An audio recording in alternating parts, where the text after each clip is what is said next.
Welcome to HOA Business Branding, the one-off HOA where Jenn and I are actually going to write a book. This was a bit of a brainstorm from a few weeks back. Jen's written a couple of books before, and we thought, if we're going to write a book about HOAs, why not use the HOA as the platform to get the content to start the writing process? So join us as we are about to write the book. Couple of little things of housekeeping before we move into the book itself. Any of your comments that we bring up will probably end up getting put into the book. So you literally are going to help us write the book.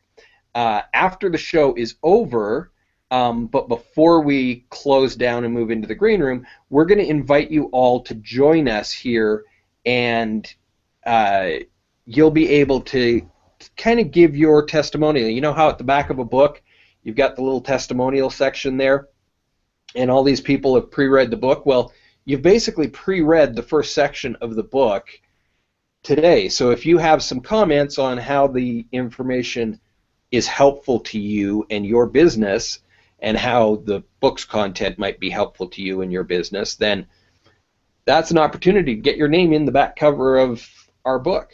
Let me introduce Jenn, because some of you may not know her, since most of the people that are joining us today are, well, people that follow me. Jenn is a two-time author, right? You've written 2 books, correct, Jenn? Yeah. And Jenn, why don't you go ahead and give us some insight into some of your background and why it is that you and I concocted this crazy scheme to write a book together. Sure, no problem. So I have been doing web design and marketing for the last 10 years. And websites are fun, but if they can't be found, then what's the point of having them? So I help businesses get their websites found online through video marketing and local marketing, so Google search. I met Dennis quite a few months back, and he works with Google Plus, as you know, and Google Local, and so we thought this would be a great way to collaborate on both of our knowledge, so that we can share all about what Google Hangouts are about, and all about what Google Local's about, and Google Plus, and how it all kind of ties together.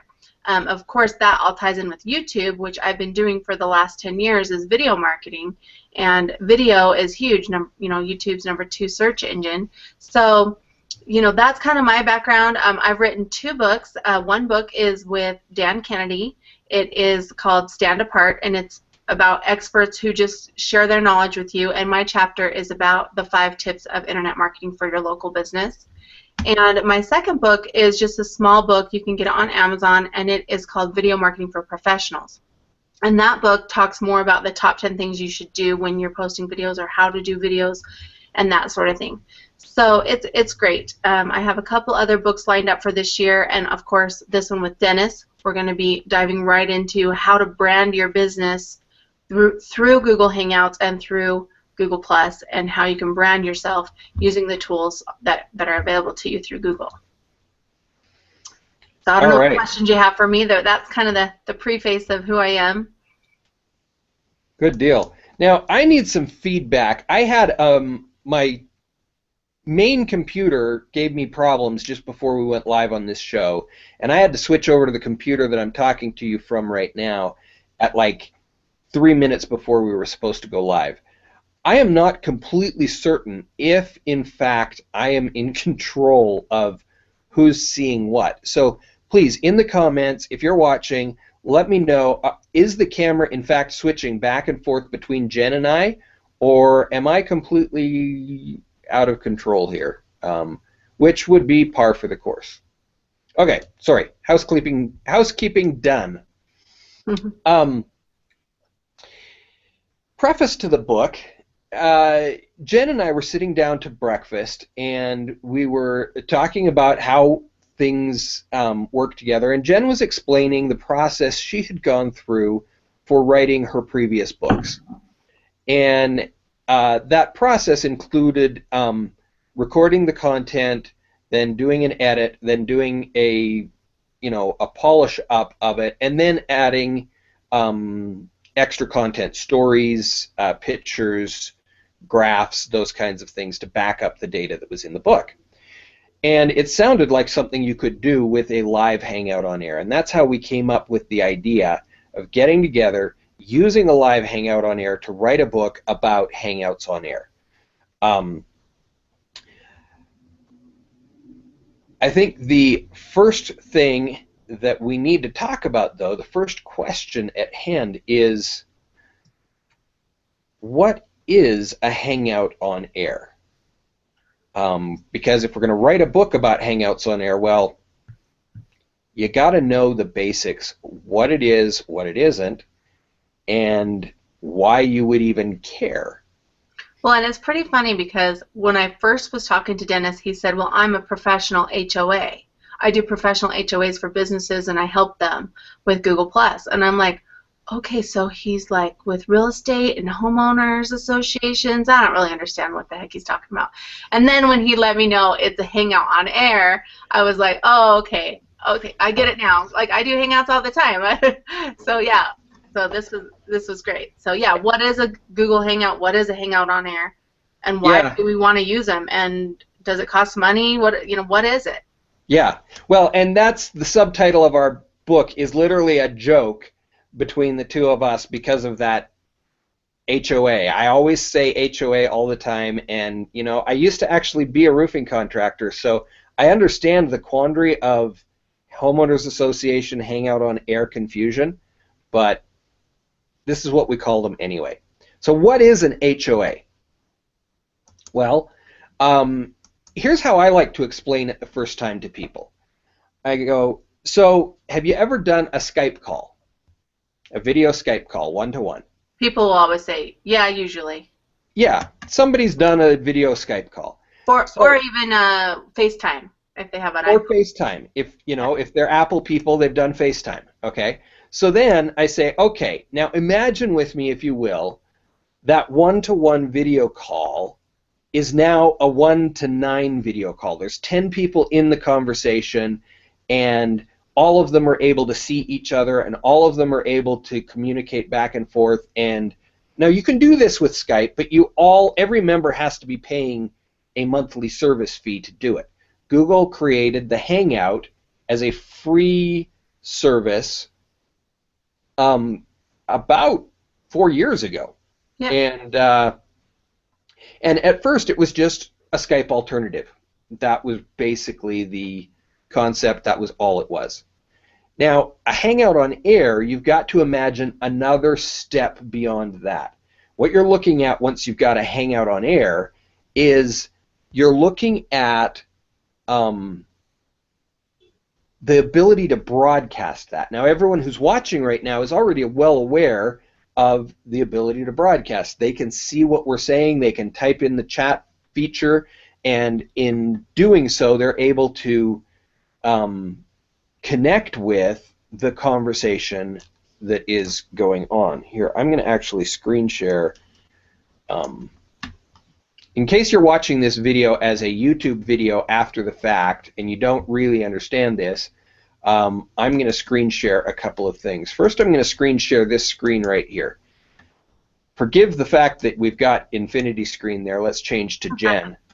You're now looking at central management for an HOA, and we'll be coming back to this many times during the writing right now, and we'll be putting screen captures in the book. But you've got a couple of things. This film strip, which the more people that are connected, they go across the bottom here, and we call that the film strip. Mm-hmm. And you're able to switch back and forth between who you're seeing by clicking on this, which is probably getting really annoying right now. Then you've got on the right-hand side, you've got some tools. We'll get into tools later on. On the left-hand side, this is where you open your tools. And over across the top, these are your basic controls: inviting people, microphone turn off, turn on of your camera, adjust your bandwidth, which is really nice if you've got a slow bandwidth, and then your other settings. And we may get into those a little bit more as we move through the book. Now, the other thing that you're able to do, let me screen share my other screen. This is the Hangout On Air event, and you've got the banner up at the top, you've got the title here, you've got the connection of who is putting on the event, you've got the video for the event right here. Any pictures that were posted to the event are put in here. Description is there, and then all the people who are going to engage and be a part of it right here, and all your comments are down this left-hand side, and those comments become the power behind an HOA. That is the place that sets an HOA apart from a YouTube video. You may not ever get 1 million views of a Hangout on Air, but you could get 2,000 or 3,000 social signals from the event, and social signals are hugely important and hugely powerful in helping your business to get found, because all of this stuff ties to your Google Local, all of that, which is, you know, sometimes called Google Local, sometimes called Google Maps. The reality is, in today's world, Google has blended all of that together. It's really just Google Plus, all of those, but you've got that all tied together. When you do an event like a Hangout on Air and you get 2,000-3,000 social signals on that event, that helps to increase your local search for your business on Google. So if you are a brick and mortar business, Hangouts on Air are something you should make part of your monthly business plan, because they will get you found on local search. And these days, this right here, this device, my cell phone, Google Maps on it, that is where people look for stuff. Right. So what Dennis is saying is, the answer to the question that we've been trying to answer here is, what is a Hangout on Air? It's essentially a live TV show, a live broadcast of you or your business or your interview or whatever you're actually broadcasting, and it's a way for other people to engage during that. So it's like you're broadcasting a TV show to 10 or more people where they can comment and you can interact with them live streaming. So the importance of that, and for your business and for your brand, whether you have a local brick and mortar or you're just branding yourself, like Dennis and I, who, you know, he's branding himself as the Google Plus expert, I'm branding myself as a video marketing expert. What we want to do is do these Google Plus Hangouts or Google Hangouts on Air at least once a month at the least, and more than that if you want to get more. So these social links that Dennis is talking about are going to help Google to find you and bring your website to the top of Google search, bring your maps page to the top of Google search, all because you have continuing content that's consistent and you're actually giving really good value and really good information. And, you know, a lot of people with the Hangout on Air, they may look at it and go, well, what on earth am I going to talk about? You know, great, you guys are talking about social media marketing and everybody's wanting to learn about social media and online marketing, so people are going to tune into your show.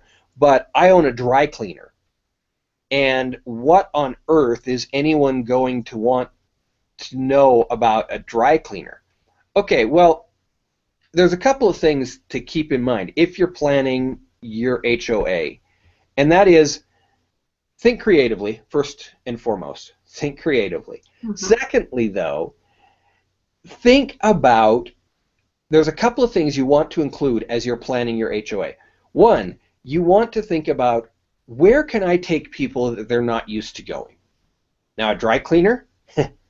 I don't know about you. I've never owned a dry cleaner. I've never worked at a dry cleaner, but man, that back area is so interesting to me. I would love to see how all that stuff works. Okay?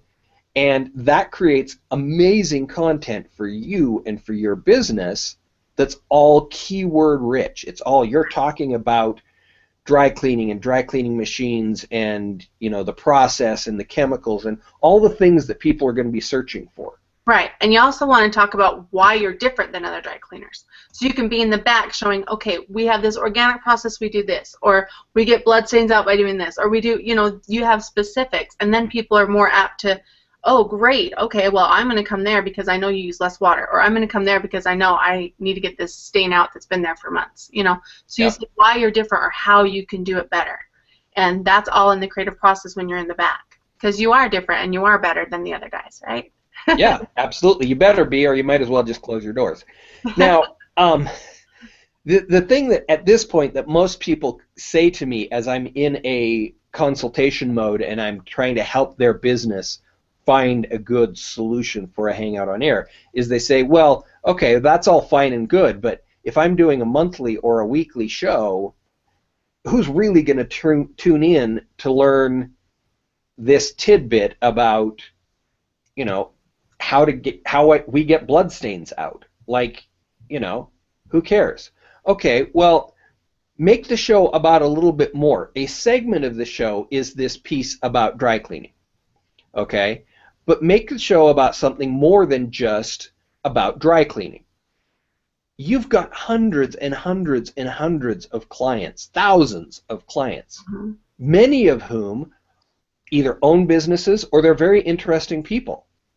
So you're going to do a segment on how to get bloodstains out? Well, get the police chief that gets his suits dry cleaned at your dry cleaner to come in and talk about criminal investigations as something interesting. Be this source of knowledge about your community in general. Again, the more that you're having people talk about, okay, so you're a dry cleaner in Sandy and you've got the Sandy police chief. Now you're talking about Sandy over and over and over again. This helps your business. Or alternatively, you bring in an attorney and you just do a little spotlight and a highlight on him. Well, now what you've done is you've given back to this attorney. You've given him something, which is promoted his business. Right. And so he's on camera with you doing this show, and inevitably he's going to give you something that you've had a hard time getting. I know you have.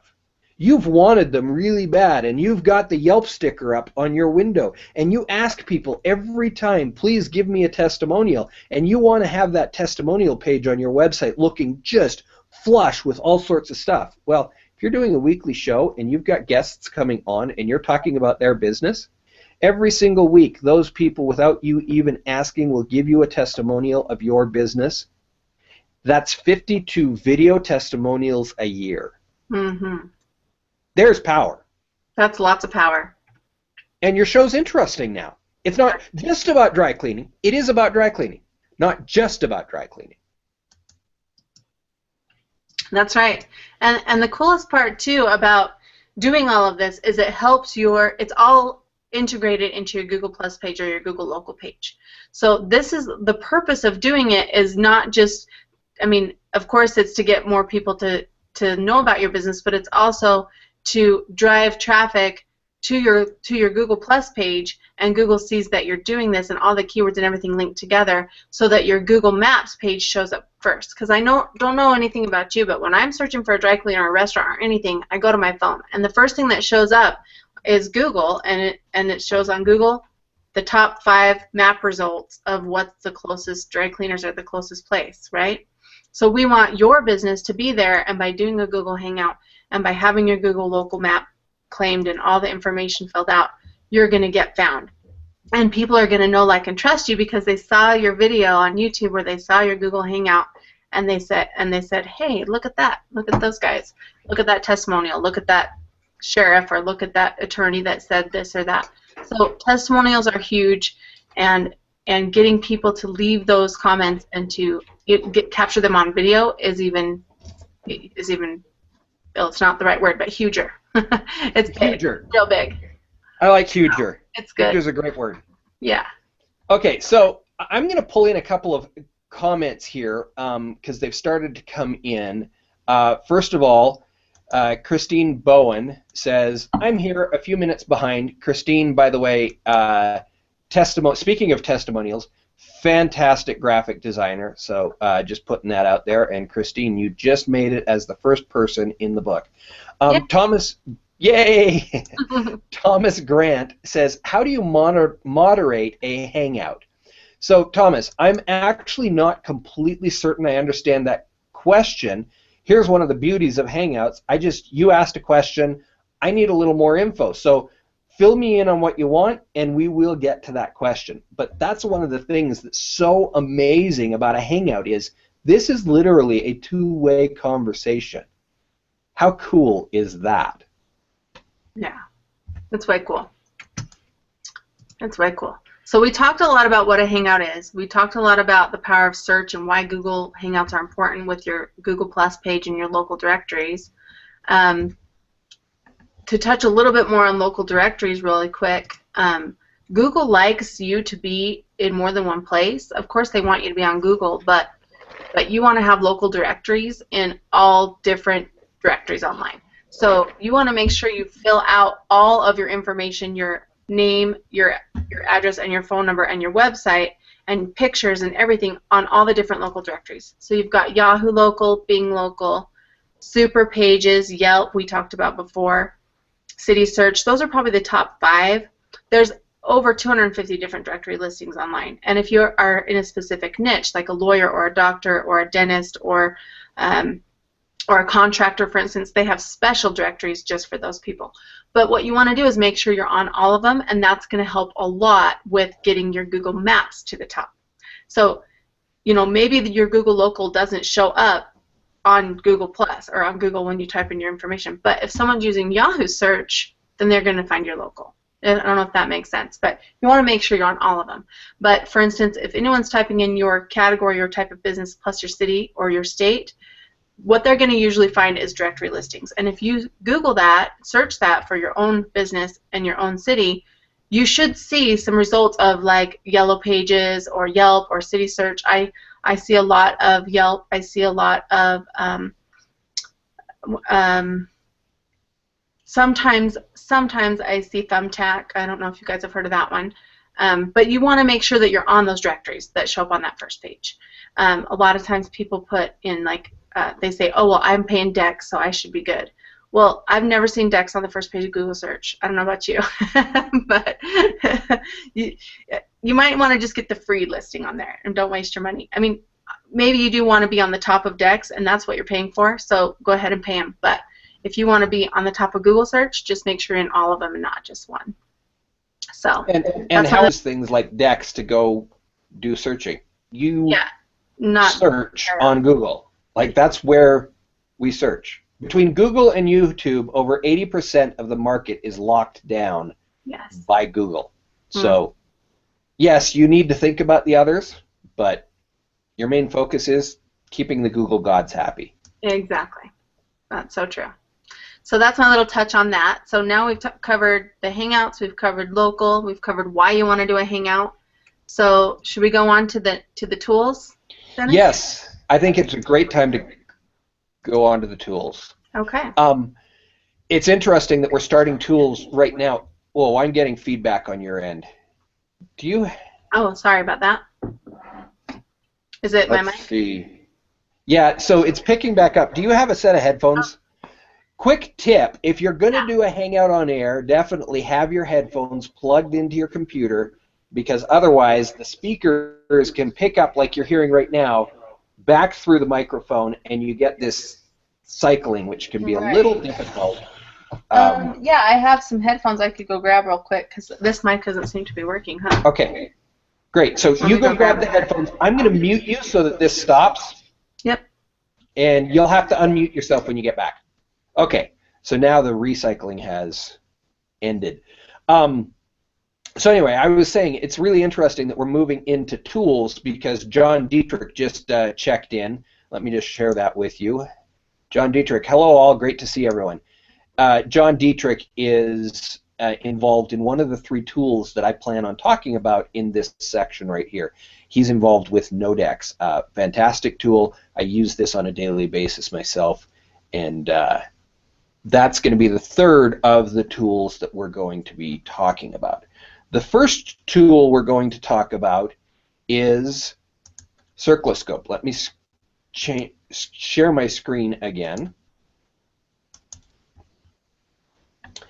This here is Circloscope, and let me ask John and anyone else who wants to, can we plus mention Christine DeGraff and Circloscope in the comments and let them know we're talking about them right now? Okay. Ping!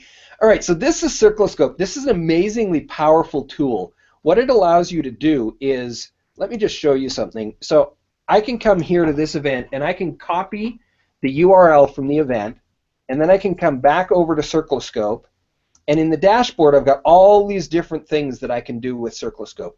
I'm not going to get into all of them, but right here, this is a event, okay? I can now search for who has posted to the event. I now paste the URL in here, and I click OK. And it will look up and tell me, here's all the people that have posted so far to that event. Now, that's cool and that's helpful. Here's where Circloscope gets powerful. I can now come in and I can select them all, and I can add them to a circle, and you can actually manage your circles right from here. So I'm just going to add these people all to guest invite. What the heck? I'll take them out later. But so now it goes through and it adds 11 people, and you can add as many people at one time to your circles as you want to. Now, why would you want to be adding lots of people at a time? Well, here's the thing. What I find is if I go out and I'm working for a client, and let's say that client is a singer, okay, and I go find another singer, and I circle the people who are following that singer. What ends up happening for that singer is that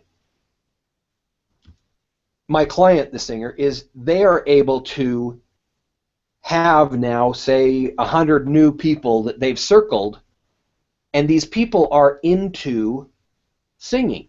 You already know that they're interested in a given thing, and you do that by using search or by using Nodex. You find who it is that you want to circle. When you circle those 100 people, on average, I'm finding my clients are getting 30 people circled back. So if you circle 1,000 people, you have 300 new followers. You do this a little bit each day, and you can quickly have a very strong base of followers who are actually interested in the very thing that you are working with. So there's a lot more to Circloscope, and if anybody is interested in learning more, either you can reach out to me and I can answer I'd be happy to answer some questions for you. You can reach out to me and I can manage your circles for you. That's one of the things I do, and I use Circloscope every day. Or you can reach right out to the people at Circloscope. Christine DeGraff, who's in the comments here, would be happy to answer questions and help you out, as would Craig. So Circloscope is a great tool. Jen, do you have anything to add to the Circloscope comment or conversation? You're muted. There you go. There. Can you hear me good? I can hear you just fine, and yes. There's no feedback. No feedback. I'm not hearing myself. This is fantastic. Let's celebrate. Headphones worked good. If the lavalier mic doesn't, because you don't know how to fix your settings properly on your computer, use the earphones. Okay, Circloscope. So Circloscope, I have never heard of that until you have mentioned it to me. So that looks awesome. I'm excited to use it, and that was great information. It's an amazing power tool. I watch my clients get a much larger base of followers on a regular basis, and that just results in an increase in likes, shares, comments on posts. So I do have a client who is a musician, okay? I've taken them from 130 people following them to 500 people following them in about 2 weeks now. Awesome. Now, that's a little higher than normal. Don't expect those numbers. Keep in mind, this particular person is really good at YouTube and had already 10,000 followers on YouTube. So there was a base of content. But the other interesting statistic there is the engagement on this client's posts. where they used to get 2 or 3 plus ones and almost no comments and no reshares on Google Plus, even though they had a lot of activity on YouTube. They're now getting 16, 20, 30 plus ones on a post, and reshares and comments, and all of those social signals just help her website get found and help her sell more music. That's all she wants to do, is sell her music on iTunes at 99 cents. That's her whole business model. So, you know, it just getting more followers. If the followers are focused, if the followers are the kind of people that you really want, it's going to increase engagement. Engagement is going to increase your bottom. Mm-hmm. Very true. I like that, and I think that the tool that you're using there is amazing, because you can specifically focus in on your niche or what you do. So, for instance, the musician, or if you're in the dry cleaning business, like we were talking before, you can focus on who do you want to follow you. Well, you want the people in your community to follow you, so you focus on those people because you want them to use you. So depending on your business or what you're branding as yourself, then you can get those type of people in your circles. So I like that. Yeah, and I've got a person who does hypnotherapy in California, and what I look for with them is very different. Lots of yoga people and things like that, and some local search. I've got a lumber yard here in Salt Lake City that I manage their pages for, and that lumber yard, there are not a lot of tradesmen on Google Plus right now, and so what I'm mostly doing is finding Utah local people that are based in Utah, circling those people up, and that's going to start to generate a local feel for their Google local search. So, what you're trying to achieve depends on your business, but this tool can help you achieve whatever it is that you're trying to achieve. Yeah, awesome. Do we want to go back to that question? There's more comments now. That were put. Where'd that go? He answered my question. Thomas. Yes. Okay. Yeah, he answered it twice. So here's the first one. When you have guests or a group hangout, how do you moderate them? Or if people come in to chat and you want to boot them out, how do you do that? Okay, well, first of all, you're the one who invites them in. So right now, none of you guys know how to get in here because the link is private. At the end of the show, we are going to be throwing the link into the conversation. You'll be able to click on it, join us if you want to give a testimonial for the back of the book. But once the people are in, let me screen share again. If you've got somebody who you really need to get rid of, okay, let's say Jen is just driving me nuts, and I've had it with Jen. Say I'm picking my nose or something, and yeah, and it's really annoying. She keeps coughing or something. I actually was on an HOA where somebody just wouldn't stop swearing, and we kept asking them to please keep it down. This is a family show. We finally had to kick them. So here's how you kick them, okay? It's the to the curb button. No, I'm just kidding. You hide them from, so let me show you again how I did that. You click on their thumbnail picture down here, you click on this arrow right here, and then you hide them from broadcast. I'm obviously not going to do that because then Jen wouldn't be here, and she's my co-author, and I'd be lost without her, so that ain't going to happen. But that's how you get rid of people.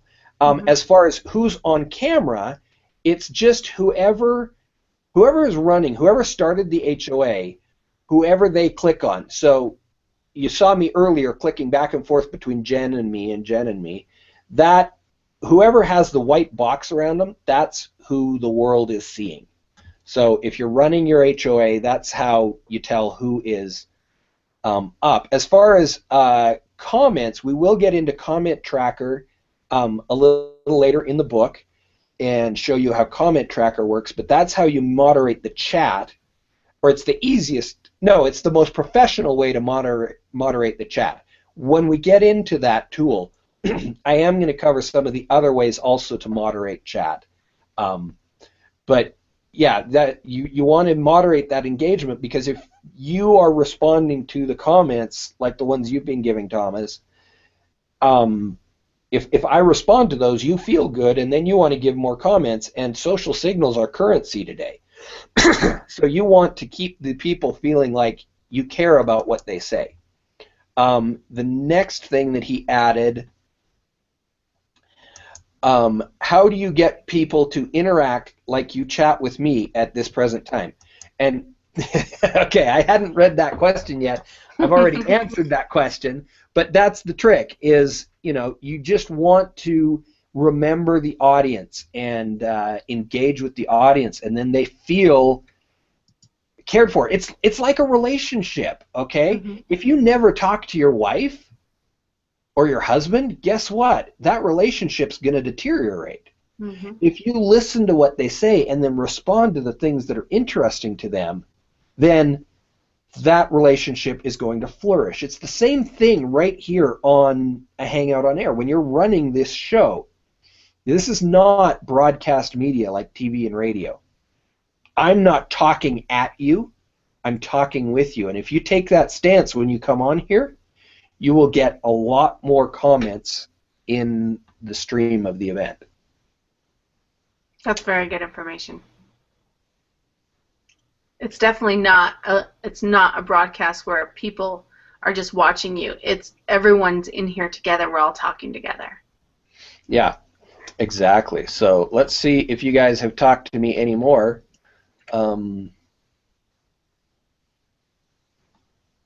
Someone asked, what's the link for the Circle Scoop? Circle Scoop, it's Circle Scope, but they want the link, so we'll put that in there. Yes, we will put that in there. One thing I want to point out with CircleScope is it is not active from its website. You can go to the website and you can download the extension. It is a Chrome extension. So you have to be using the browser Chrome for CircleScope to do what it does. And there's a lot of reasons why Craig built this on Chrome. And you don't have to love Chrome, you don't have to use Chrome all the time, but you will have to use it to use CircleScope. And I highly recommend anyway that you use Chrome anytime you're doing anything Google+. So I don't care whether you're on an Apple or, you know, a Windows machine or what you're on. If you're producing an HOA, do it from Chrome. It will make a massive difference in the quality of your presentation. Right.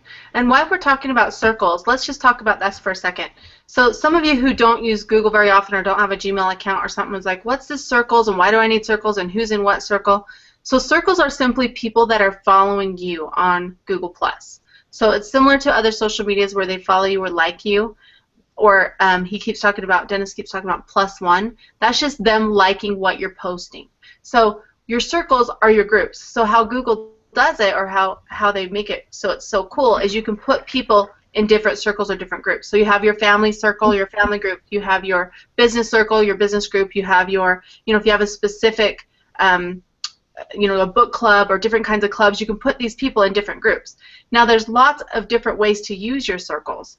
One of the coolest things I like about circles and why you want to get all these people in your circles and followers and all these things is because if I'm logged into my Gmail account or my Google account, which actually I don't have a Gmail account, I use my business name, my business email, but I'm in Google, I'm in the Google. So when I'm in there and I'm searching for something, if Dennis is in one of my circles and he's left a comment on dry cleaners down the street and he's left a testimonial, if I'm searching dry cleaners in that area, that testimonial is going to come up because he's in my circle. And that business is going to come up because he's left a testimonial on that. So the more people that are in your circles, the more search results you're going to get of people in your circles. So this is why it's important, and this is why for business owners it's important, is because you want to make sure that you have people in your circles and that you're posting content and engaging in content so that when people are searching, that friends find friends things. I don't know if that makes sense to you, but how Google changes their search, if I'm logged out of my Google account, then my search results are going to be different. my search results of what is on my page is going to be different. And that's why cell phones are so important, because almost everyone with a Droid is logged into their Google account all the time. It's a requirement for when you set up your phone. You have to put in your Google account. On my iPhone, which I just got, I switched over, so Droid lovers don't hate me. All of my book authors and marketing friends love me because I switched. But I've been using an iMac for years. But I got my iPhone, and it still shows me Google results. I'm still logged into my Google account. It still wants me to put in my Google account because it wants to show me results based on what I search, not what is just a generic search. And that's why Google, the algorithms and all of these things, that's what their point is, and why they're trying to make their search the best search out there, is because they want to show you on the search results what you and your friends like, not just random. And that's why their search is so popular. That's why Google is the #1 search engine, is because they're going to show you what you want to see or what your friends want to see and get you the information as fast as possible. And that's all they want to do. So that's why these circles are so important. You want to have your friends in circles. So I know a lot of people who say, oh, I don't even have anyone in any of my circles. Well, go through your email and just add the people just in your email list. Just start with that, and put them in your circles. And if you don't have time to do it, there's people like Dennis that are out there that can help you manage your circles and get it right, and use the tools like Circle Scope to manage those and making sure that you have people in the right circles. And then later on we can dive into, you can send emails to those circles, you can send information to those circles, or you can just post on Google Plus to those specific people. So it's really, really cool tool, and there's a lot to it that people just don't quite understand how cool it is, or how important it is. It's what it is it's empowering. Right. Okay, so Facebook manages what you end up seeing in your feed or in your stream based on an algorithm called EdgeRank. But Google Plus, even though they are the kings of algorithm, decided to make the algorithm for what's in your feed or your stream on Google Plus a lot smaller. It still exists. You can't function without algorithms in a computer environment. But it's not making all the decisions for you. Those decisions are made based on who you put in your circles, who you don't put in your circles, where your circles are. We could do a whole book literally on circles. But the key thing is that you have some people in there that are going to give you what it is you're wanting. If you follow me, circle me, and please do, what you're going to get from me is a whole lot of information about me and my kids, a whole lot of pictures of my Great Dane. Most of the pictures that I share are animated GIFs. Google actually creates those animations for you, which is really cool. I've got a video that shows you how to do that.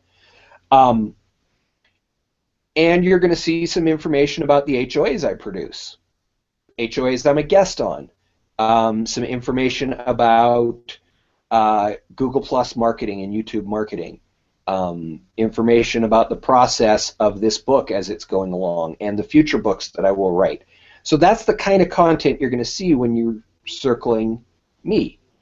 And you may or may not find that helpful. There are other people to circle, and depending on what you're looking for, they will render you different things. David Amerland, who's already been mentioned in the comment stream by John Dietrich, is a great person to follow if you are looking for the really intellectual side of the world of semantic search. The guy's a genius, literally a genius.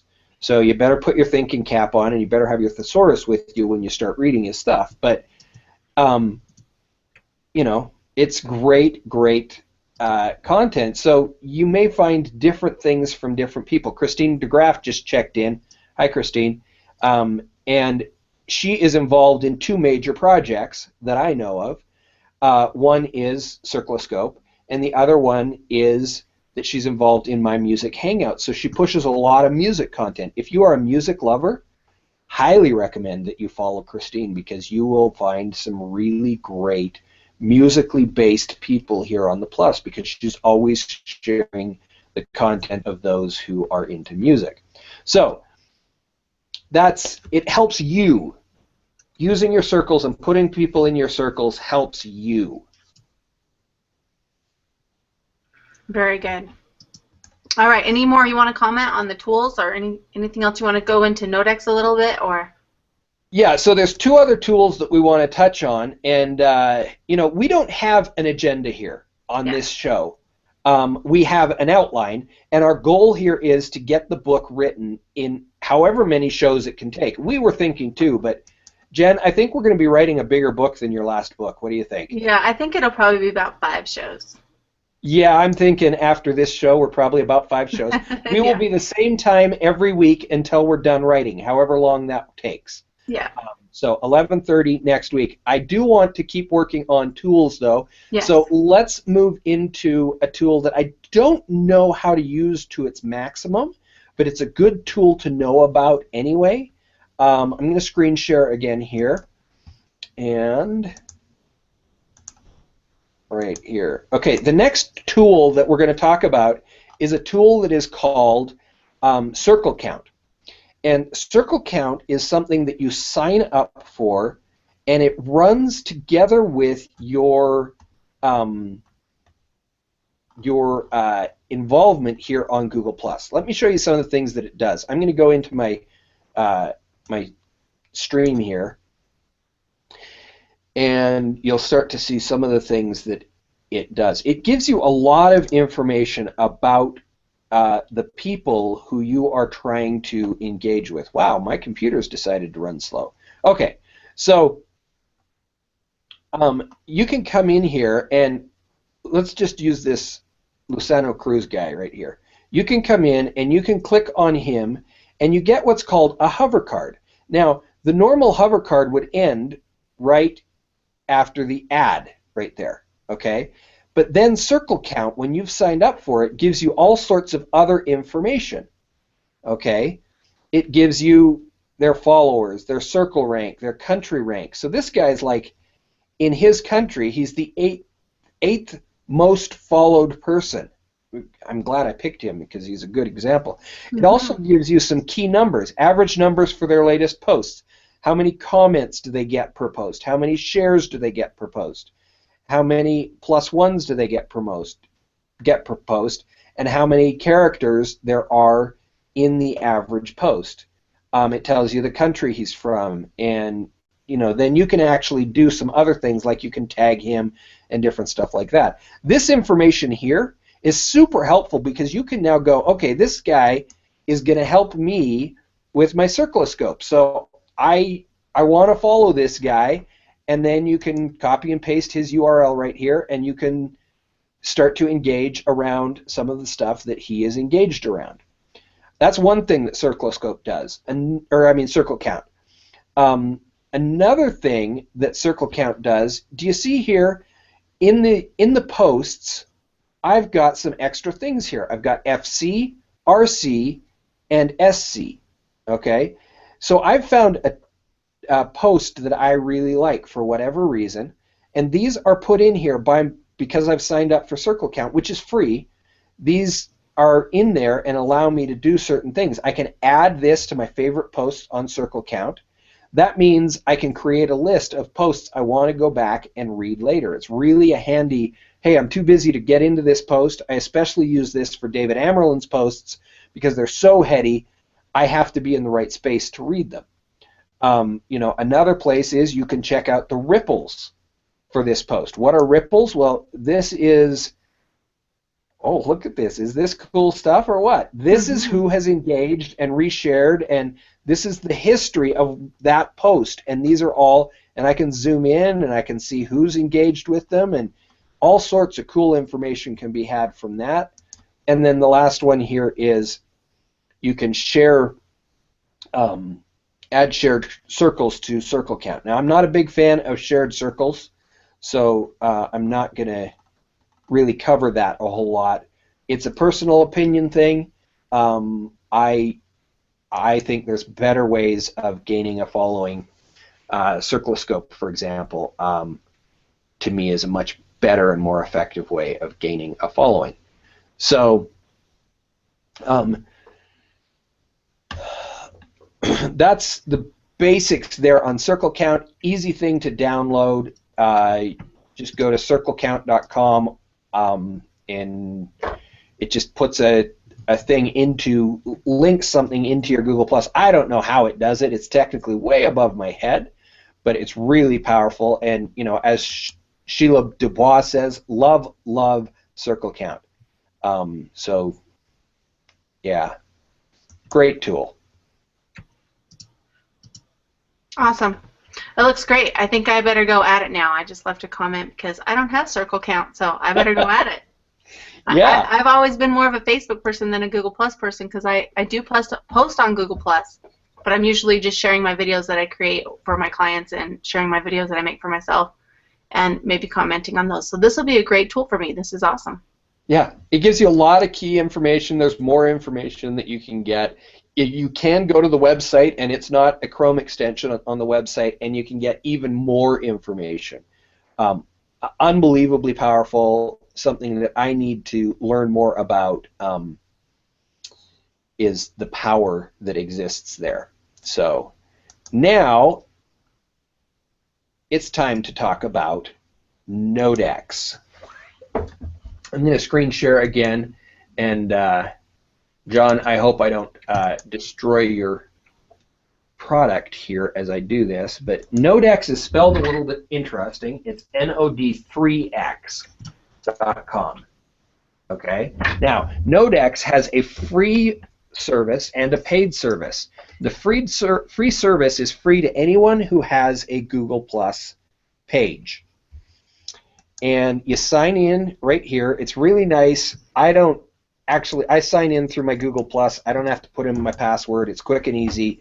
Just double checks it against Google Plus, and in we go. And what Nodex does, it's kind of like a fishnet that's dragging its way through various social tools. It is focused around Google Plus, but you can upgrade and get Facebook, Twitter, blog posts, and Instagram, and then it will drag those as well. What you do is you set up a project, and so for example, I've got this project called HOA right here. Here's all my projects. These are different projects that I'm running, but looking at the HOA one, it gives me data on these things. I set this up. I decided what goes in here. Hashtag HOA, hashtag Hangouts on Air, hashtag HOA tips, and the word Hangout on Air. That's what it's dragging for. I can add to that. I can subtract from that. And it gives me all sorts of interesting information about people who are engaged around this. I can click on the word Hangout on Air, and I can get information specific to that word. Computer's running slow, so it's going to give me posts that used that term, and it gives me some key data about those posts, the reach of the post, the reshares of the post, the comments on the post, the plus ones on the post, whether the opinion is positive green, negative red, or blue as neutral. So this just gives you another way of gaining access to information. The other thing it allows you to do is it creates this list of engagers around that topic. So who are the people that are most active on that subject? Candy right here is, anyone who knows Candy knows she's incredibly active. She's from Japan, incredibly active in the world of Hangouts on Air. Then you've got a section here that gives you the latest posts, and you can actually expand that view right there. And once you do that, now all these posts are interactive. You can go straight to them from here into Google Plus, so you can engage with them and interact with them, and really powerful. And then these are the top posts. It also gives you opinion analysis. Is the opinions that are happening on this positive, neutral, or negative? So 2% of the conversation around HOAs is negative. Apparently people that talk about HOAs like HOAs. And then it will also show you where the conversation is happening from. There's a lot more to this than just that, but that gives you an overview. Again, everyone who has a Google Plus profile gets a free account that allows you, John, correct me if I'm wrong, I think it's just one project, but it might be more, but I think it's just one project that you get with the free, so you can set up and search for what is that key thing that is vital and important to you.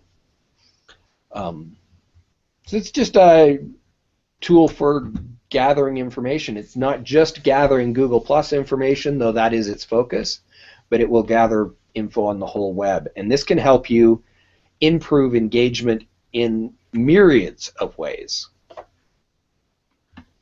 Awesome. Yeah, Nodex looks really cool. Way to track a lot of good things, so that's great.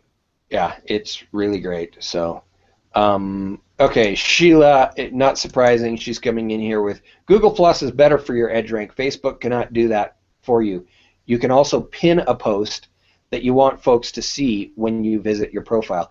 That's a cool little tip right there from Sheila. You can actually, here, let me screen share how you do this, because this is just, since she brought it up, I'm going to touch on it right now. Mm-hmm. You can go into your, basically to anything, and let's see, go to my profile here. Screen share again, it's not quite showing yet. Oh, I'm screen sharing the wrong thing. Sorry, guys. Yeah, it's all good. Okay, now I'm back, and now we're going to screen share the right screen. Okay, so let's say, for example, this post of my Great Dane drinking water out of the sink on all fours. Amazing. Anyway, I want to make that... okay, why is it not letting me pin, Sheila? That's weird. It usually normally, right? Yeah, pin, it says pin post. Huh. Mm-hmm. Sometimes. Huh. Interesting. Well, go figure.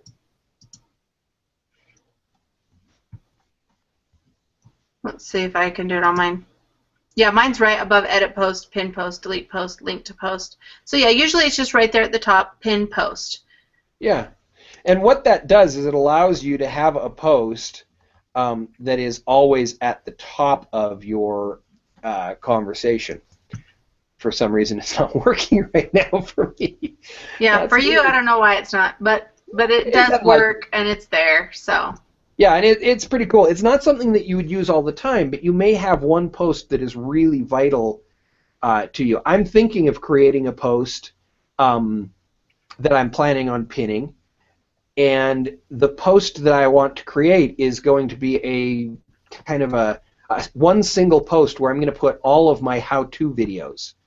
And so you could go to this post, and it's just going to be a big, long list with links to how to do X, how to do this, how to do that. And since I create so many how-to videos, I thought that that would be a nice thing to have available right at the top of my profile. So it's something that if I do that, or when I do that, it will be there all the time. I won't have to do it all the time. So the fact that it's not working right now isn't that big a deal. But right. Well, and once you do pin a post, then that post will be at the top and it'll say pinned, and then that little push pin icon will show up. So it's like a thumbtack, but the push pins, you know, that's what it looks like. So it'll show that it's pinned. So if you want to unpin it later, you can, and then you just click on the down arrow again and say unpin post. So yeah. Here, let me screen share again. This is my sister who lives rough life. She lives in the Caribbean, in Dominica. She pinned this post because it just was what she's about, right? And so she pinned this post, and this is what it looks like when you pin a post to your page. So I'm looking at her profile, and the very first post is this one, even though it's from January 6th, and she's posted other stuff since then. This is the one she wants at the top, and it's got this pin icon right there. Awesome. Okay. So those are the tools we talked about. There's probably lots more tools, Dennis, I'm sure. Oh, tons more tools. But those are the top 3 that Dennis feels like we should learn about and know about and use. Yes. I do want to share, John answered my question. With your free account, you get access to Google Plus data and YouTube data, plus 2 projects. So it's actually even a better deal than I thought it was for the free one. So if you have Google Plus and you're not using your free, it just doesn't make any sense at all. It's free. Go get that data and learn. So awesome. All right. Well, I don't know what time we were going to wrap this up, but I think we should continue on to YouTube integration. Yeah, we told people we'd be an hour and a half on this show, so we've got about 20 minutes, a little more than 20 minutes. So YouTube integration, and I'm going to let you do more talking now than I've been doing. Okay. Because you know YouTube more than I do. Sure. Yeah. So let's talk about YouTube and why it's important to integrate with your Google+. Now, you don't need to integrate it. It's already integrated for you. But the reason why it's so important is when you have a YouTube channel, you want to create that on the same Google account that you have your Google Local. So if you're branding yourself or your business, then you're going to have your Google Local page or your Google Plus page, right? You're going to have that page, and it's going to be linked to your YouTube channel. So when someone clicks on Videos tab on your Google Plus page, that should be all of your YouTube videos. So the very first thing with integrating is just making sure that the Google Local page that you have, the Google account you're using, you want to have your YouTube channel set up on that account. Okay? So your Google, so when you see your Google Plus page, you can see your reviews, all your testimonials, you can see about you can see the posts, and then there's a tab that says videos. And when they click that, it should be, you shouldn't have to upload any videos to Google Plus. It should be your videos from YouTube. So that is if you're using the same account, and that's what you want to have. That's the best thing to have because it's a lot easier to share your videos on Google Plus with that because it's the same account. So what we kind of wanted to go over in this Hangout on Air is the YouTube One channel. So YouTube, of course, everyone has a YouTube channel if they have a Google account. And when you upload that video is going to be there, and there's lots of tools to rank the video and make it look great. But if someone actually clicks on your channel, you want your channel to look professional. So I don't know if it's showing me, Dennis, is the white box supposed to be showing around me when I talk? I'm clicked on you, so you're white boxed. Perfect. If you wanted to screen share, you can go ahead and do that, or if you want to tell me where to go, I can screen share. Don't tell me where to go. Just go to a YouTube channel, just any YouTube channel, or even you can go to my YouTube channel or your YouTube channel, and then maybe in a minute we'll go to someone else's YouTube channel. But what I want to talk about is what I call the YouTube One channel, or what my mentor, who has taught me a lot about YouTube, who is Paul Colligan, YouTube One channel just means that your channel, so for instance, Dennis, when you click on my channel over there, we'll see what Dennis has on his channel, and I'll tell you if it's good or bad. No, I'll tell you if he needs to do some more work or not. Yeah, this is just one of my channels, and it's not one that I work on a lot, so it's a good one to show because there are some mistakes on here. Yeah, so what we want to do on a One channel is just make sure, like I was talking about with the local directories, is make sure you've filled out all the information on your YouTube channel. So the first thing that people are going to want to do is make sure you have an icon, an image, or a logo inside of your avatar box. So if you want to just highlight that with your cursor, the left little box there, that is your icon. Yeah, that is your icon. So you want to have a picture of you there, or your logo, or your brand, something that's going to show what this channel is about and whose channel this belongs to.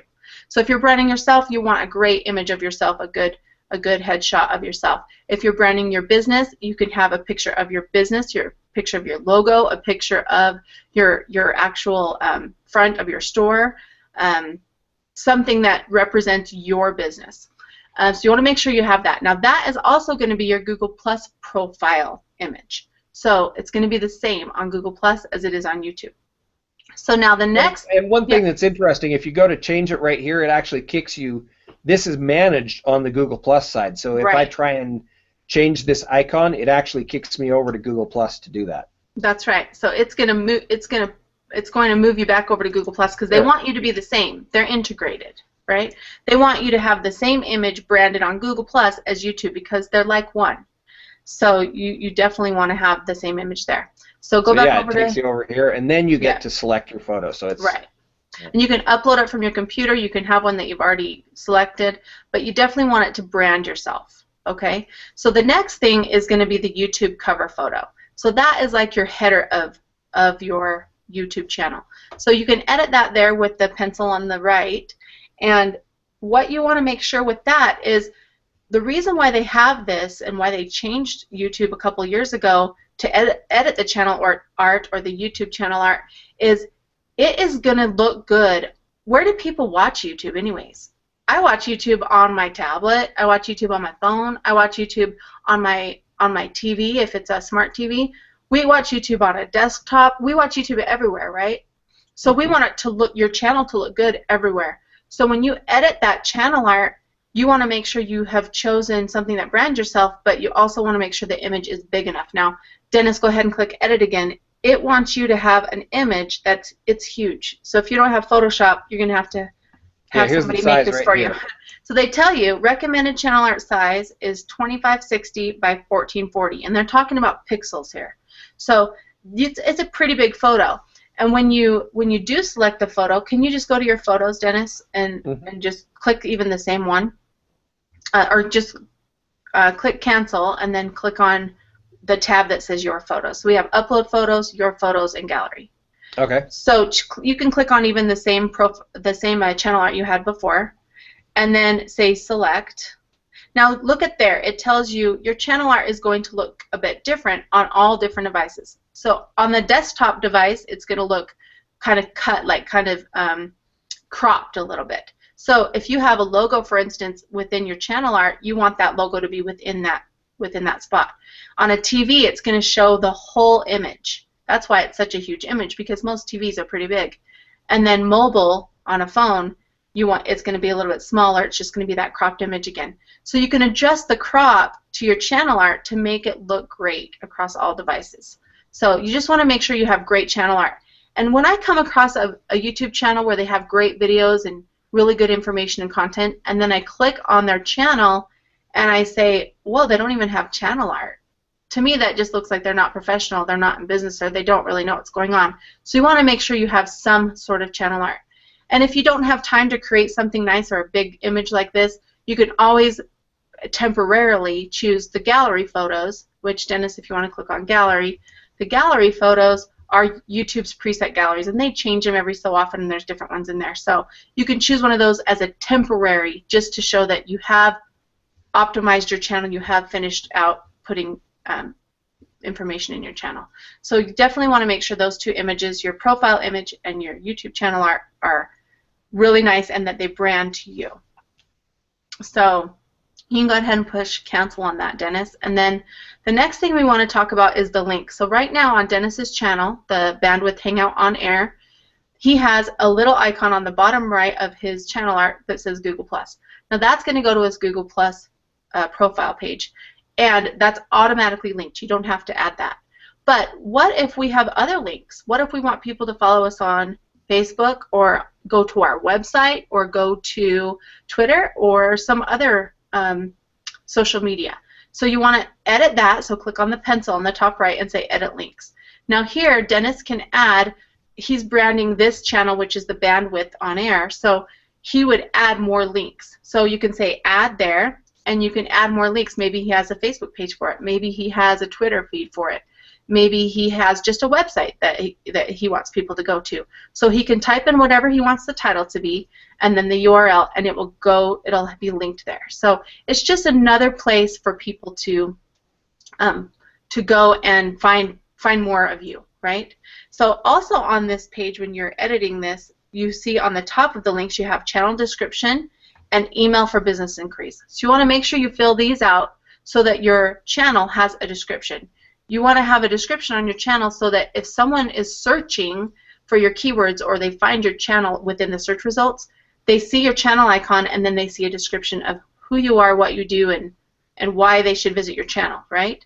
So you want to fill that out. And then if you want people to contact you for business inquiries, you can put an email in there as well. So what we're doing here is making our YouTube channel complete. We're making sure we have all of the information on our YouTube channel filled out. And that's simply all we're doing. And why this is important is because Google wants, I mean, you want to show Google and you want to show everyone who's following you or people who are looking at your videos that you're in business and that you are professional. So you want to fill out all this information so that they get all of the information, and so your YouTube channel does show up in those search results. So you can go ahead and just click on Done when you're finished with that, Dennis, and then we'll go on to the next thing. Let me see if there's anything I missed here. Okay, the next thing we're going to talk about is, so let's go ahead to your channel and let's look at it for a second. So click on my channel on the left. And we're going to see if Dennis has a trailer. Now, a trailer is a video that automatically shows up if somebody has not subscribed to his channel. If they have subscribed to the channel, they aren't going to see the trailer. So we want to make sure there's a trailer. So if you notice, it shows home. There was no trailer on that particular channel that he had. So if he's going right now over to my channel, Jen Foster, and the first thing you see is a trailer. So this video is what you want the viewers to see first. And it automatically plays. You can have it turn off if you don't want it to automatically play. But we want to make sure that you have enabled this feature so that your YouTube channel looks good. Otherwise, on the home feed, where it says home there, it's only going to show your activity, which it will show uploads and stuff you've done, but it's also going to show videos you've watched. If you haven't turned that feature off, it's going to show videos you've liked if those are public. So if you don't want people to see all this stuff first and you want them to see a specific video first, you want to enable that. So what we're going to do, Dennis, is you're going to click on now you can't see it, but there's a pencil on the right of your name of your channel. So his name is Bandwidth Hangout On Air. So to the right of that, there's a little pencil, and it doesn't show up until you hover over. So you click on that, and then go ahead and click on that, and then you say Edit Channel Navigation. So your channel navigation, right now, it's just showing your feed. So the default view, it says here, is feed, which is it's going to show your public playlist, it's going to show liked videos, it's going to show if you subscribe to any channel. So all of that right now is either going to be public or private, depending on what your settings are. So to enable your custom view or your trailer view, then you have to click Enable. So when you enable that, and then click Done on the bottom, or whatever that says, I can't quite see it, Save on the bottom, then what's going to happen is you're going to be able to add a channel trailer. So here's where you can pick a video from the videos you've uploaded to show first. So on his video, his channel here, Bandwidth, he can choose a video which he thinks would be good to be the first video. And of course it's going to populate that, and if he has a great description, which he needs a link and a description over there, you'll have to edit that later, then that information is going to be saved there and people will be able to tell what this is all about. So now if you notice, now that he's added this trailer, if you scroll down, the rest of his page is blank. He doesn't have anything else on his page. So here's where we need to add sections. So when you add sections, you can add playlists that you've created, and if you haven't added playlists, I urge you to go and add playlists that are in the categories or the keywords that people are searching. So for instance, I have a jazz artist. We were talking about musicians before. I have a jazz piano player who teaches piano lessons and also does jazz gigs around Salt Lake City. And on his channel, we make sure we have playlists. That's one of the playlists is called Salt Lake City Jazz Accompanist or Salt Lake City Jazz Pianist. We have jazz solos by his name. You know, we have all these things as a playlist titles because we want those people to find that with search results. So you can add playlists. You can add specific videos. Click on that content again. Select the content, Dennis. You can add the uploads. You can have just a list of all of the videos you've uploaded. You can add channels that you've liked or subscribed to. So just go ahead and click Uploads and click Done. And then you'll notice when you're done doing that, and then you can scroll down and add another section. So maybe you want to add quite a few different playlists, or you want to add a single playlist, or maybe just the favorite videos that you favorited. So you can you can play around with this, but make sure you've added at least 2 or 3 rows so that your channel looks good. And that is, I think, almost everything. Let's make sure that's everything. The only thing we didn't cover was a little bit more of the playlist, and I was talking about how you want to use keywords and different things to title your playlists. So depending on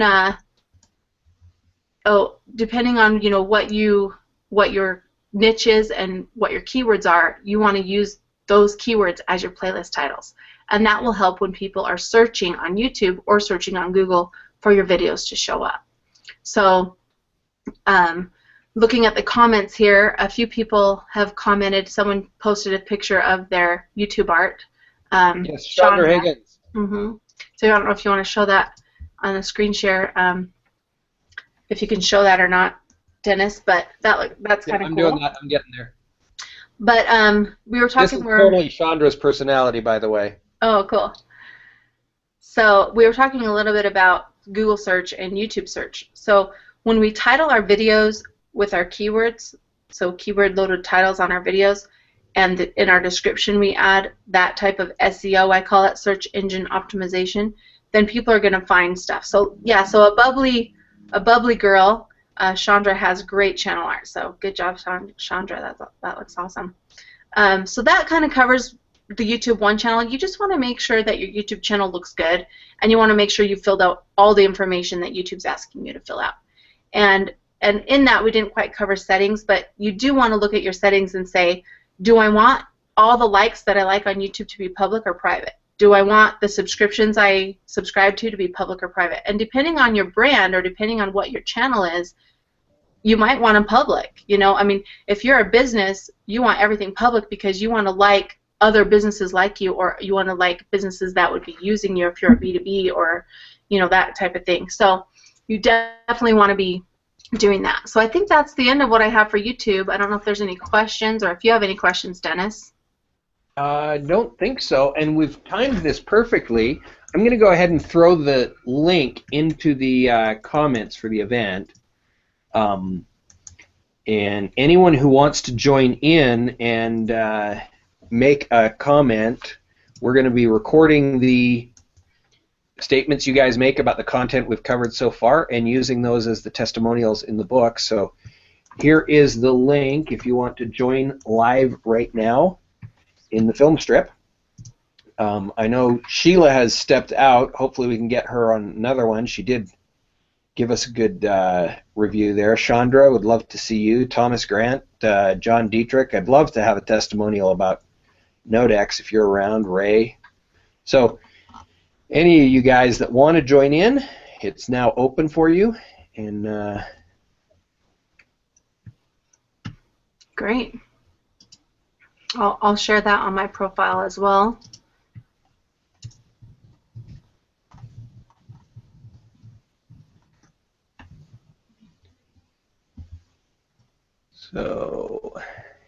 So we can talk a little bit about why we're waiting for people. We can talk a little bit about what our next Hangout's going to be about.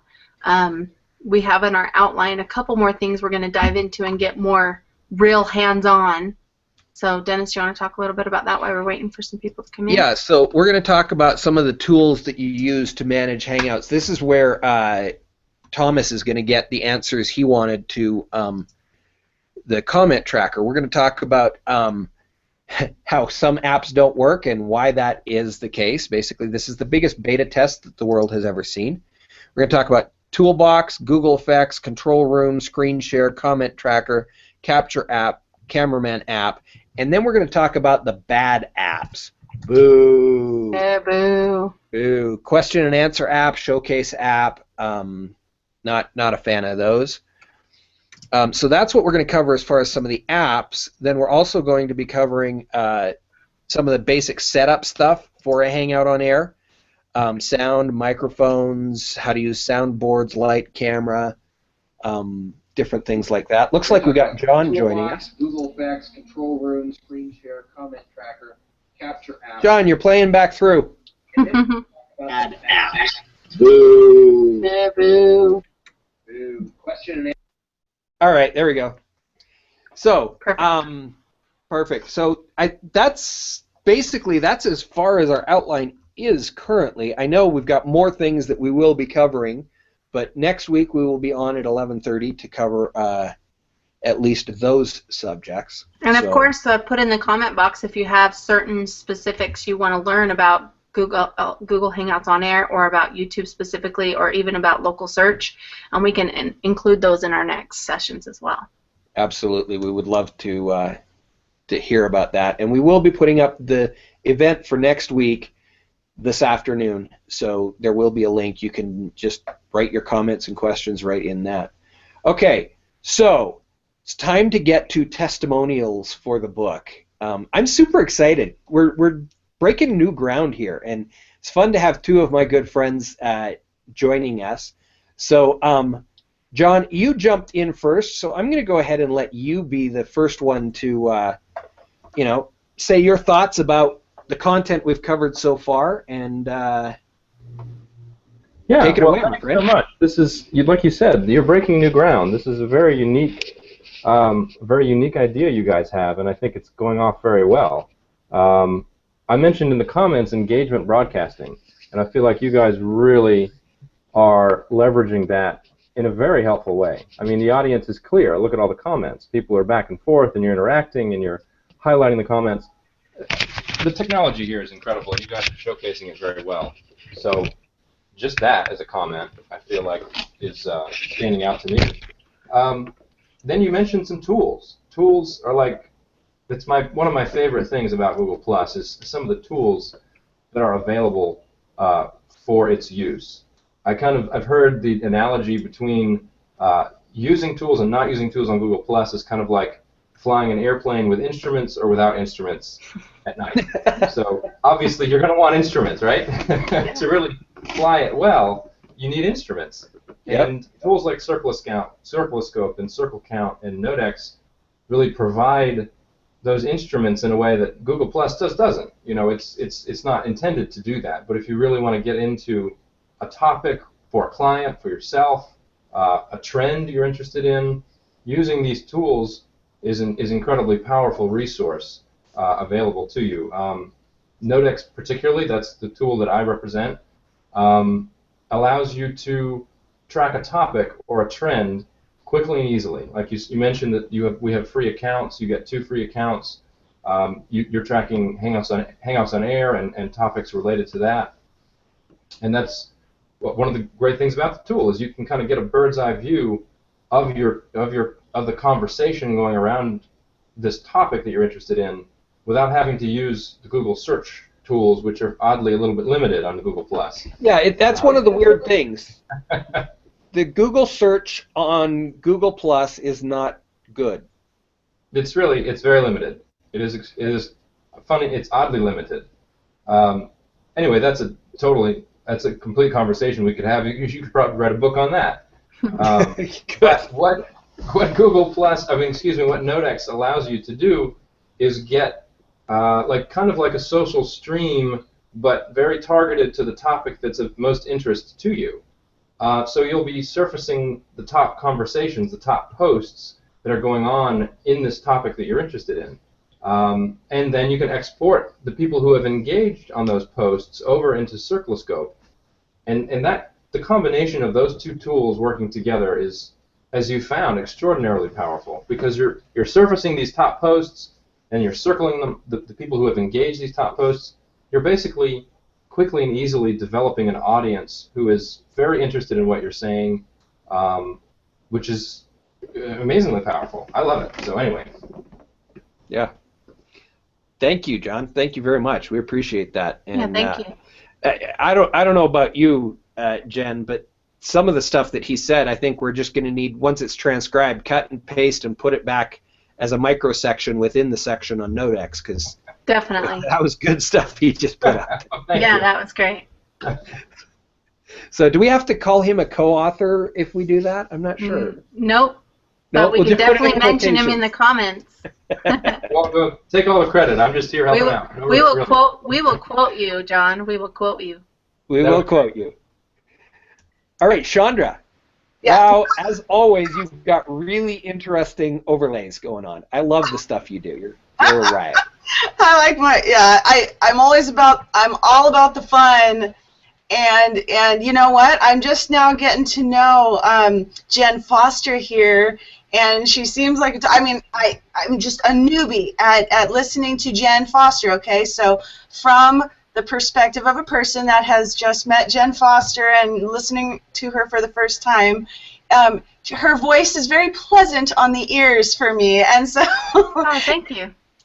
So it's well, because some people are, boring. Some people are really boring and put you to sleep, and I get really bored really easily, and so so you have this nice nice pleasant teacher voice, Oh, thank you. John really helped me out here, giving me a little review of. I'm supposing he went over a review of what you guys have done, because I apologize. I didn't get here until an hour later into what you guys were doing. So I got here just as you guys were talking about the playlists and the channel art. Mm-hmm. And tips on how to put on different social networks onto your channel page, and I can't wait to go back and rewind and see everything that you guys had to talk about, because just that one little section, I'm like, this would be so great to just give to somebody, as I don't know how you guys are doing this. You guys got to explain this to me again, and I'm so sorry if I missed it.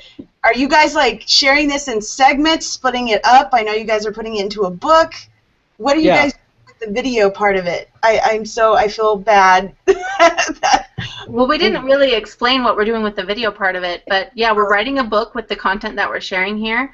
And Dennis, you can tell the ideas we had with the video, but yeah, we're not sure. We may do a number of things. We may chop up some of the segments into a little smaller how-to segments and how-to videos. Probably we'll do that. We're going to leave the video up live at least until the book is published. We're not certain whether we'll leave the video live once the book is published or not. it might be a bonus. It might be a bonus. Yeah. If you buy the book, then you get the videos or something. So the video will still be available. It just may be behind a wall. Yeah. But then if you buy the book, you'd have the link to get into the video. So yeah. So if you have $3, you could get the videos, because it's probably going to be a $2.99 ebook. So. Yeah, it's going to be really expensive. Or you can buy the print book, which, yeah, man, that's going to be a little bit. That's going to be really bad, because that's probably going to be like $11.99 or something for the book. Yeah, that's my guess. Yeah, really expensive stuff. So that's awesome. I mean, gosh, just the engagement. Like I keep saying, I'm all about the fun. So when you guys are interacting with your audience and putting the comments in there, it makes me excited to be included in this and get to see what you guys are going to come up with, like what the final end result is going to be. I'm excited. I'm excited with you guys. So. Well, good. Thank you. And when you finally get the book, make sure you look in the back cover, because your name, your photo, and some of the comments you've just made will be in the book. So. Woohoo! All right, this one, I'm so glad, Thomas, that you came and joined us the last minute, because it's been so fun engaging with you through this thing, and it's been interesting because I don't know you. We haven't, that I know of, we haven't crossed paths yet.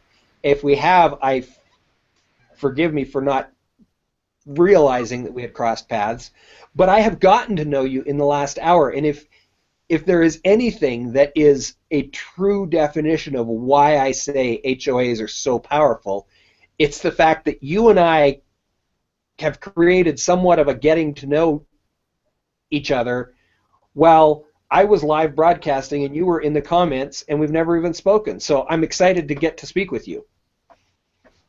Awesome. So what were your thoughts about the content so far? What thumbs up?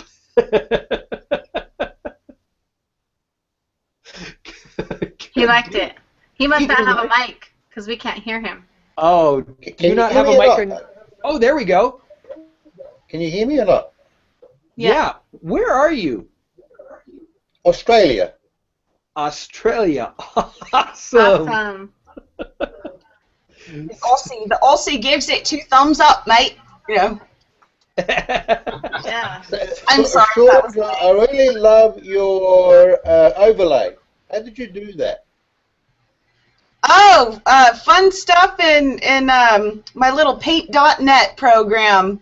You know, I just, you know, you put the image on there on your paint program, and then you erase the middle part and, you know, blur it a little bit, and then, you know, put your name there and save it as a ping, and then you upload it in here. That's the short way of explaining it. Yeah.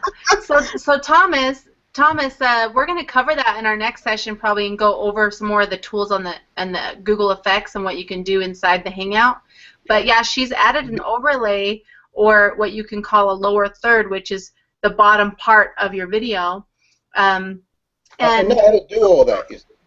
I've done my own overlays. Oh, good. There Yeah, you go. hers looks nice. I like hers. Well, You're in the right place, right? That's what you guys are doing. And Ray, Thomas and I are friends on Facebook, and we share a similar group in Facebook, and so that's how Thomas heard about this. Is I went and shared the link to the Google Plus all over Facebook, and Thomas heard about that in Hangout Haven, which is one of the groups I belong to on Facebook. So we're glad you came, Thomas. Do you want to tell us a little bit more about yourself or what you liked about the Hangout so far? Well, I've done I like to learn how to do things, and done a couple of Hangouts where I've interviewed people online on certain business opportunities I was in, and I did it on Hangouts because I knew Hangouts ranked better than YouTube videos. Then I figured out how to do my own overlays and started working on them and started working on my channels, and I got YouTube channels, got a few YouTube channels, so that's how I learned how to do stuff online. Cool. Awesome. Did you learn anything today? Well, yeah. Because I was going to ask you about you mentioned about because I just started learning about Showcase. And how to use that, but you said it's not that great. So I'm thinking, why not? Boo, I don't like Showcase. We'll get into that next week, why I don't like Showcase. But basically, I don't like any of those 3 apps because they all do the same thing. They change the view for the viewers, and they kick out the standard comments altogether. They're gone from the page. So you end up having to watch 2 versions of the HOA in order to engage in the normal way. And so the Showcase app allows you to sell things. The question and answer app allows you to ask questions. But the problem is that none of those questions are saved. They aren't social signals. They're only a connection between the person who wrote them and the host and the other people who are watching during the time of the show. And once the show's over, poof, they disappear, and their social value is gone. So I want to do anything I can to get people to interact on my event in a way that is going to stick. It's going to stick, and it's going to further the goals that I have. So that's why I shun all of the apps that push the comments away, because comments are my reason for doing the show. I have kind of a question or maybe a statement possibly.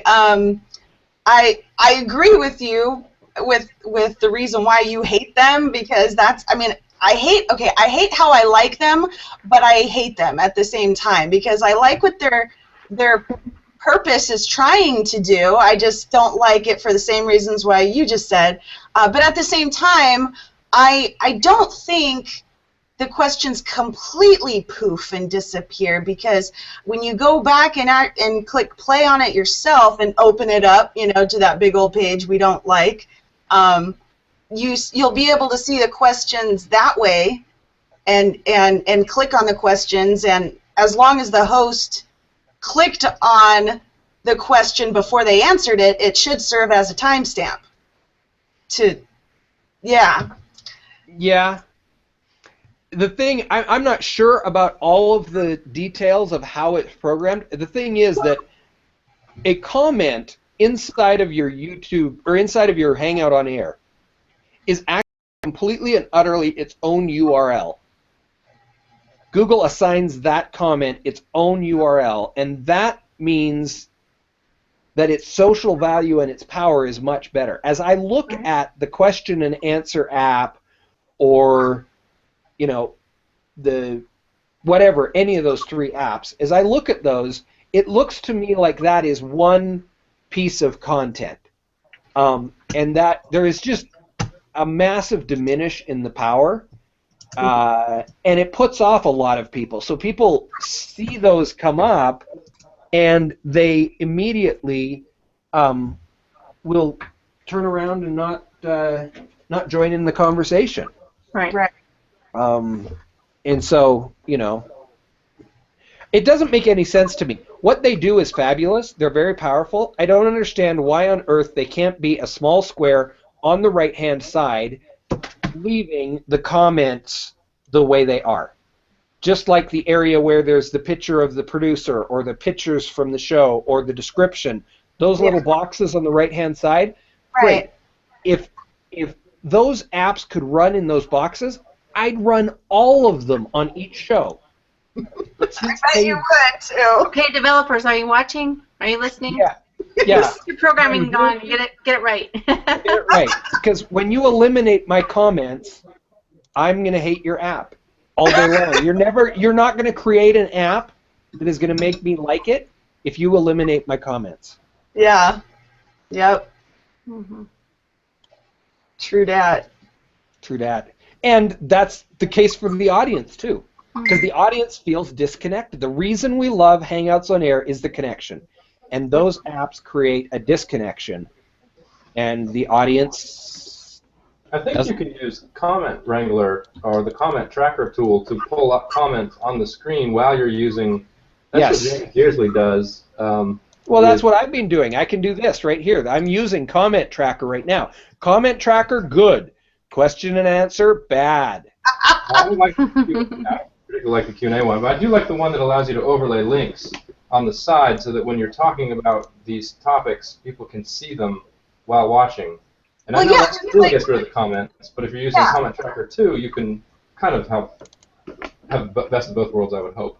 Well, and it sounds to me like some of these apps are good for certain purposes.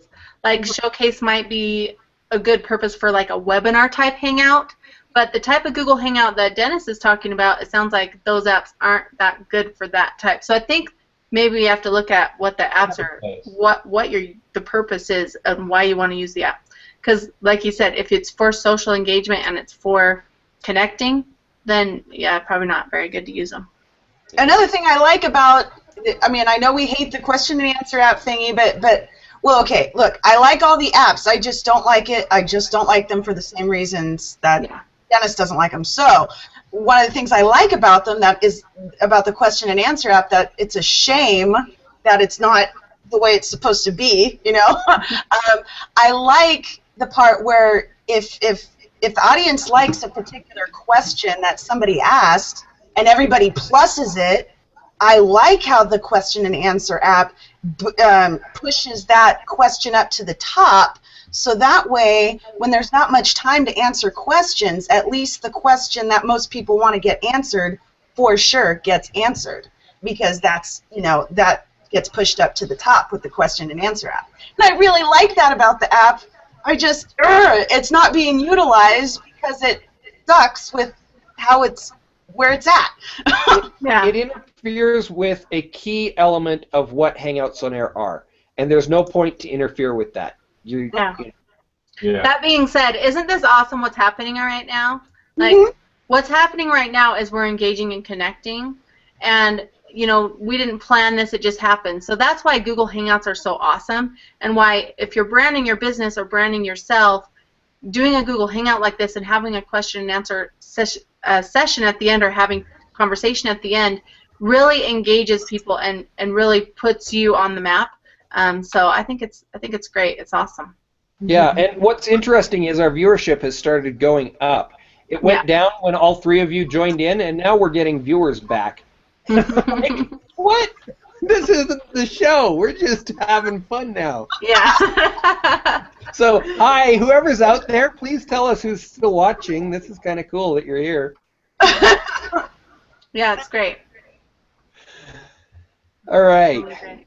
So, do any of you have anything else that you would like to say about the content so far that we could maybe put in the testimonial section of the book?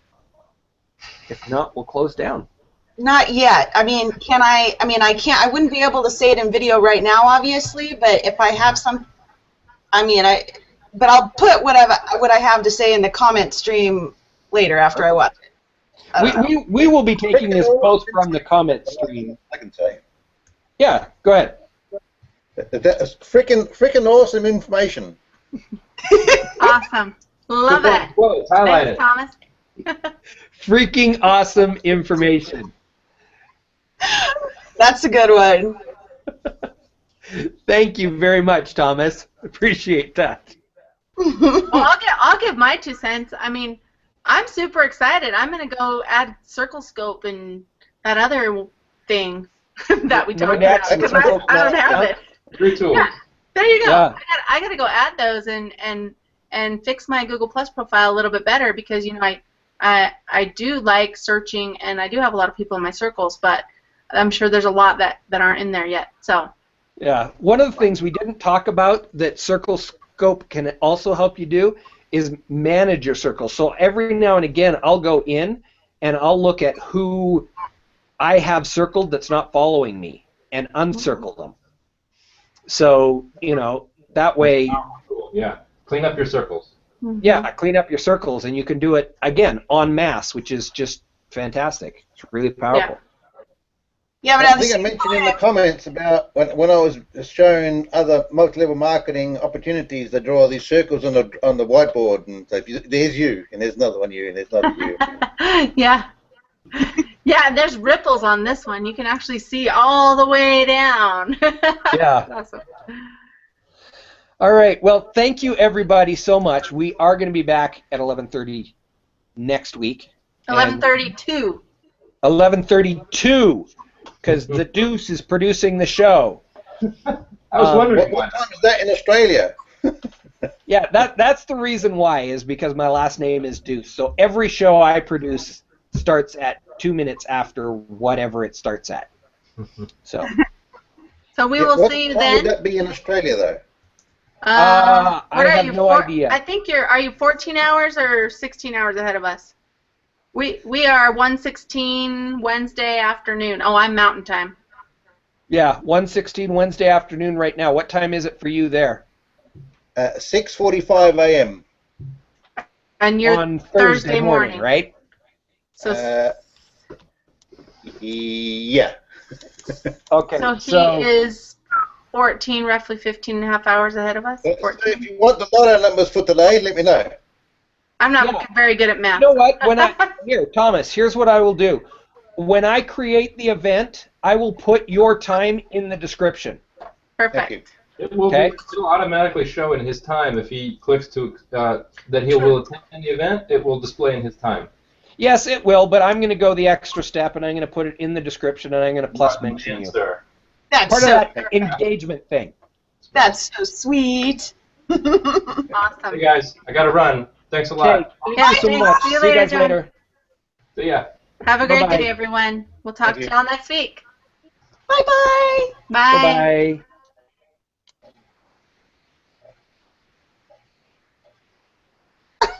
Chandra, you're such a dork. I love it. Bye. You're such a dork. We'll Bye. talk to you soon. So this is the end of the Hangout, and what Dennis is going to do now is he's going to click Stop Broadcast, and that was going to end the show for this week. There you So go. for those of you who want to do it and do Google Hangouts, you just click Stop Broadcast, and then it's over. Yeah, here. You know what? I'm going to do something I've never done before. I'm going to screen share myself stopping broadcast. There you go, and then you'll know how. Yeah, so this is how you do it. All right. It's this button right here.